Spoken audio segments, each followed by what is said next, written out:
Талғар аудандық ауруханасында жатқан танымал продюсер Баян Есентаева тілге келді. Өткен жұма күні Алматы Құлжа тас жолының бойында соққыға жығылып, пышақ жарақатын алған продюсерге шұғыл ота жасалған болатын.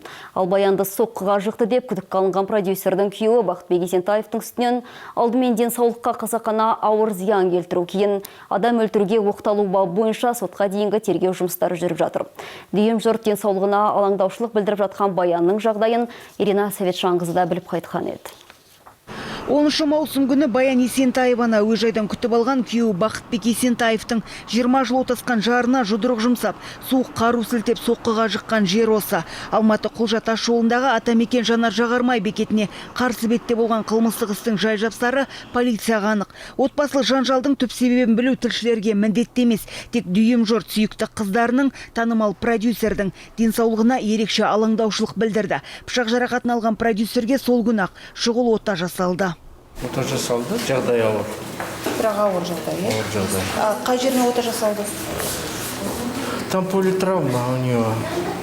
Закрыта черепно-мозговая, басының жарақаты бар, түрлі бетінде жарақаттар бар. Соның кейін ранение живота. Лапаротомия продюсерге жасалған отаны осылай түсіндірді дәрігер. Яғни медицина тілінде жарақат алған жерге ішкі органдардың бүтіндігін тексеру үшін ішке жасалатын операция. Анық болғаны продюсер пышақ жарақатын, жабық бас ми жарақатын алған, мұрны сынған. Хирург, көз дәрігері, невропатолог, нейрохирург, бас жақ сүйек хирург дәрігерлерінен құралған консилиум жасалған. Есін кішкене біледі, бірақ жағдайы мүлдем ауыр. Мүлде ауыр. Енді тағы да операция жасала ма, жоқ әлде осы бір операциямен тоқтайды ма? Енді бір Алланың қолында ол енді. Дүйім жұрттың Баян қыздың денсаулығына алаңдайтындай ақ жөні бар. Өйткені Баян Есентаева қатардағы көптің бір емес, еліміздегі ең танымал продюсер. Шоу-бизнесте қаншама жұлдыздың бағын жағып, сахнаға қосқан білікті маман, іскер әйел. Тіпті қазақстандық қыз-келіншектердің басым бөлігі әдеміліктің символы деп таниды танымал продюсерді. Баянның актриса ретінде алғаш сомдаған рөлдерінің бірі Гүлназдай болғысы келген. Оны сұлулықтың шаңдай көріп, пір тұтқан бойжеткен көп болған бір кездері.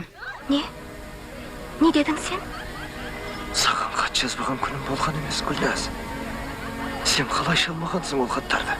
Әлі күнге сол сұлулық сыр бермеді. Баян өзіндей әдемі болғысы келетін сіңілілерінің сұлулық сайысында тұсауын кесіп, бірнеше жыл қатарынан қазақ аруы жобасын іске асырды. Бір беткей, ақиқатта адамның бетін айтатын өрлігі бар өткір продюсердің осы мінезде Баянның іскерлігін одан әрі қайрай түсті. Кино әлеміне де барынша үлес қосқан танымал Есентаева көптеген қайырымдылық істерге де мұрындық болды, және бұл игі істерінің жарнамасын жалаулатқан жоқ. Я всегда хотела приходить, и чтобы все смотрели только на меня. Да? У меня так ассоциировалось, да? Ал продюсерді соққыға жығып пышақ жарақатын салды деген күдікпен қамауға алынған Бақытбек Есентаевтың үстінен қозғалған іс денсаулыққа қасақана ауыр зиян келтіру бабынан адам өлтіруге оқталды деп ауыстырылды. Бүгін бұл іске қатысты алғашқы сот отырысы да өтті. Бүгін Талғар ауданының соты күдікті тұлғаны 2 айға қамауға алу туралы үкім шығарды. Полиция қызметкерлерінің бұл өтінішін аудан прокурорлары да қолдады. Баянның бүгінгі жағдайы қалыпты, бірақ әлі жансақтау бөлімінде жатыр. Дәрігерлер продюсер тілге келді дейді, бірақ ол ешкіммен тілдескісі, ешкімді көргісі келмейтінін айтады. Ирина Советшанқызы, Ренат Абулхаиров, Информ, Бюро 21 арна, Алматы облысынан.